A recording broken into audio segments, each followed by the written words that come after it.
পাকিস্তানে বিগত সময়ে অনুষ্ঠিত হওয়া সকল নির্বাচন ছাড়িয়ে এবছরের নির্বাচন নিয়ে দীর্ঘসূত্রিতা আর নাটকীয়তা বিশ্বমঞ্চে বেশ ফলাওভাবে প্রচারিত হয়েছে। কে হবে পাকিস্তানের প্রধানমন্ত্রী তা নিয়ে চলেছে বেশ আলোচনা। পাকিস্তানের সাধারণ পরিষদ নির্বাচনে অংশ নেওয়া কোনো দলই একক সংখ্যাগরিষ্ঠতা নিয়ে সরকার গঠনে সক্ষম ছিল না, ফলে জোট সরকার গঠন করতে মরিয়া হয়ে ওঠে রাজনৈতিক দলগুলো। সরকার গঠনে ঐক্যমত্যে পৌঁছালেও প্রধানমন্ত্রী কোন দল থেকে আসবেন তা নিয়ে তৈরি হয় ধোঁয়াশার। তবে প্রধানমন্ত্রী নির্বাচন শেষে প্রেসিডেন্ট নির্বাচিত করতে আয়োজন করা হয় গোপন ব্যালটের। পাকিস্তানের নির্বাচিত আইন প্রণেতারা গোপন ব্যালটে প্রেসিডেন্ট নির্বাচন করেন। সেই নির্বাচনে পাকিস্তান পিপলস পার্টির কো চেয়ারম্যান আসিফ আলী জারদারি পাকিস্তান তেহরিকি ইনসাফ সমর্থিত সুন্নি ইত্তেহাদ কাউন্সিলের প্রার্থী মাহমুদ খান আচাকজাইকে হারিয়ে পাকিস্তানের 14তম প্রেসিডেন্ট নির্বাচিত হয়েছেন। তবে আসিফ আলী জারদারি বিপত্নিক হওয়ায় পাকিস্তানের ফার্স্ট লেডি কে হবেন তা নিয়ে উঠেছে প্রশ্ন। সাধারণত ক্ষমতাসীন প্রেসিডেন্টের স্ত্রী দেশের ফার্স্ট লেডি হন, কিন্তু জারদারি বিপত্নিক ও তার স্ত্রী পাকিস্তানের সাবেক প্রধানমন্ত্রী বেনজির ভুট্টো 2007 সালে সন্ত্রাসী হামলায় নিহত হয়েছেন। এরপর আর বিয়ে করেননি জারদারি।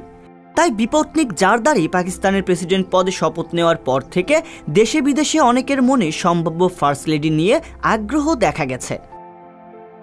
পাকিস্তানের রাজধানী ইসলামাবাদের প্রেসিডেন্ট হাউসে গতকাল যখন শপথ অনুষ্ঠান চলছিল, তখন আসিফ আলী জারদারির পাশে ছিলেন বেনজির জারদারি দম্পতির ছোট মেয়ে আসিফা ভুট্টো জারদারি। এর আগে বেনজির জারদারি দম্পতির বড় মেয়ে বখতোয়ার ভুট্টো জারদারি এক্সে একটি পোস্ট করেছেন।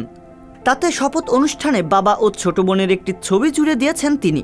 ওই পোস্টে আসিফাকে ট্যাগ করে পোস্টে বখতোয়ার লিখেছেন, আদালতের সব শুনানি থেকে শুরু করে কারামুক্তি। এরপর দেশের প্রেসিডেন্ট হওয়া আসিফ জারদারির পাশে ছিলেন, এখন পাকিস্তানের ফার্স্ট লেডি হিসেবে পাশে আছেন। এমন পোস্টের পর অনেকেই ধরে নিয়েছেন পাকিস্তানের পরবর্তী ফার্স্ট লেডি হতে যাচ্ছেন জারদারির ছোট মেয়ে আসিফা জারদারি। যদিও এর আগে 2008 থেকে 13 সাল পর্যন্ত যখন জারদারি প্রেসিডেন্ট ছিলেন, তখন পাকিস্তানের ফার্স্ট লেডি পদটি ফাঁকা পড়েছিল।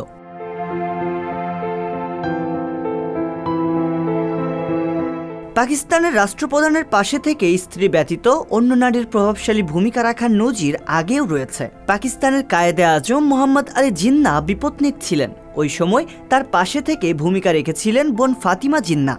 সরকারি নানা আয়োজনে ভাইয়ের সঙ্গেই হাজির হতেন তিনি। রিয়াজুল ইসলাম, সংবাদ প্রকাশ। সংবাদ, ফিচার ও অনুষ্ঠানের জন্য ভিজিট করুন সংবাদ প্রকাশের ওয়েবসাইট এবং যুক্ত থাকুন ফেসবুক পেজ ও ইউটিউব চ্যানেলের সঙ্গে।